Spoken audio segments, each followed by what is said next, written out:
Em nome do Pai, e do Filho, e do Espírito Santo. Amém.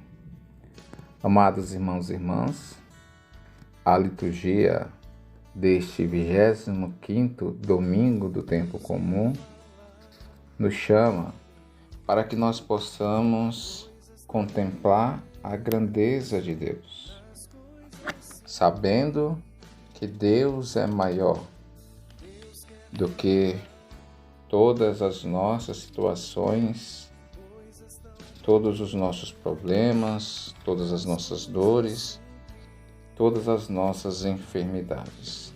Deus é maior do que tudo.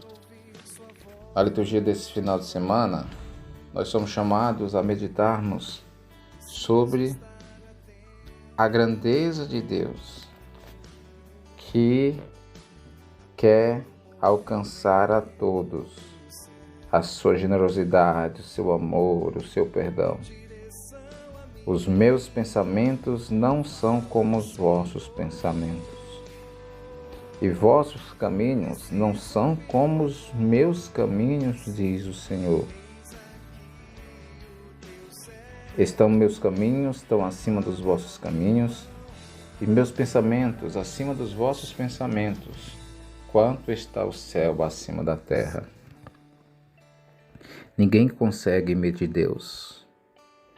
Ninguém consegue abarcar o pensamento de Deus.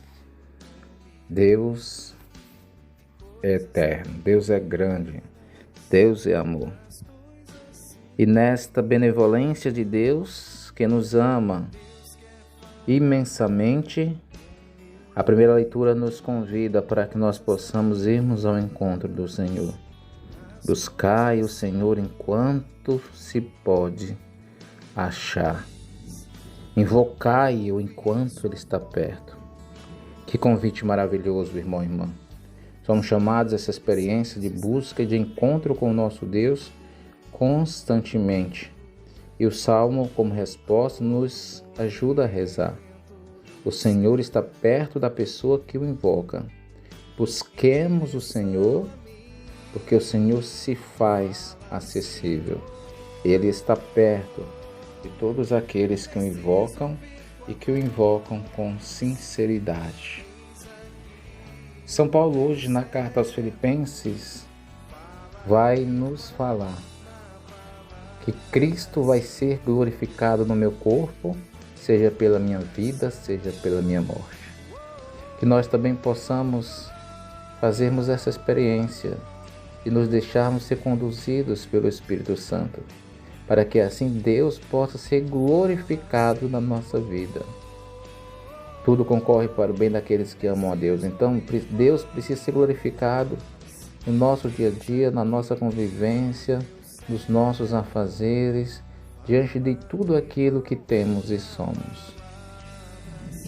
São Paulo, continuando a carta a Filipenses, vai nos ensinar: viver para mim é Cristo, morrer para mim é ganho. São Paulo tinha essa dimensão da eternidade e ansiava por esse encontro definitivo com o nosso Deus. Por isso, morrer para mim é lucro. Ansiava esse retorno, ansiava esse encontro definitivo com o nosso Deus. E para finalizar essa carta de hoje de São Paulo, ele vai nos dizer: mas para vós é mais necessário que eu continue minha vida neste mundo. Só uma coisa importa: viver à altura do Evangelho de Cristo. Nesse dilema que São Paulo está enfrentando, de permanecer na comunidade para cuidar dos seus e de voltar para Deus, nessa experiência de encontro definitivo, ele tem a consciência que ainda não chegou o seu momento, que ele ainda precisa estar presente para formar suas comunidades. Mas ele nos dá um ensinamento. Uma coisa só importa: vivermos à altura do Evangelho de Cristo. Peçamos essa graça ao nosso Senhor, de vivermos à altura do Evangelho, conforme o Evangelho, conforme os ensinamentos, os mandamentos de Deus. Sabemos que viver à altura do Evangelho é vivermos uma vida de santidade.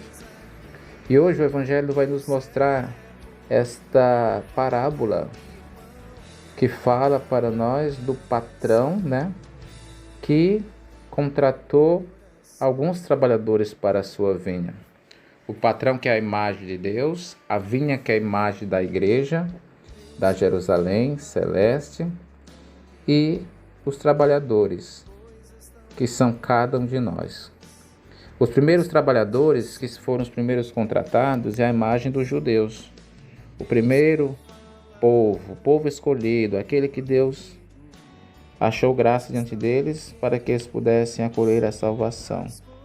E não acolhendo a salvação, o Senhor também estendeu essa salvação para todos.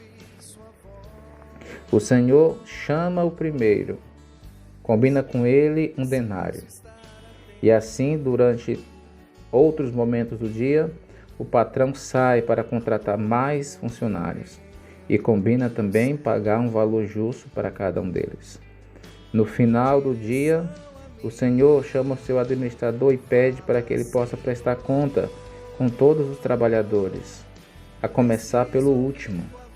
E o Senhor faz com que este último possa sentir a grandeza, a bondade, a generosidade do seu patrão, dando a ele o mesmo que aquele primeiro contratado também receberia. O primeiro contratado, vendo essa atitude do patrão, fica indignado. Como assim? Eu cheguei tão cedo, eu cheguei de madrugada, e esse que chegou agora, trabalhou apenas 1 hora, vai receber o mesmo valor do que eu? E o patrão vai dizer: eu não fui desonesto contigo. Nós combinamos um denário, não foi isso? Então você está com inveja porque eu quero fazer o bem para este último contratado? Eu não posso fazer aquilo que quero com o que me pertence? Esta parábola, amados irmãos e irmãs, quer mostrar para nós a misericórdia de Deus, a graça de Deus, que vem ao nosso encontro e que nos mostra que todo momento é momento de buscarmos ao Senhor, de nos convertermos. Alguns se convertem mais cedo, outros se convertem num período mais longo, demorado, mas tudo é graça de Deus. A vinha é a imagem da eternidade. O Senhor nos convida para que nós possamos trabalharmos na sua igreja, trabalharmos para o Senhor, vivermos essa experiência junto com Ele, para que assim cada vez mais nós possamos fazermos também na nossa vida essa experiência de salvação. Louvado seja nosso Senhor Jesus Cristo, para sempre seja louvado. Em nome do Pai, e do Filho, e do Espírito Santo. Amém.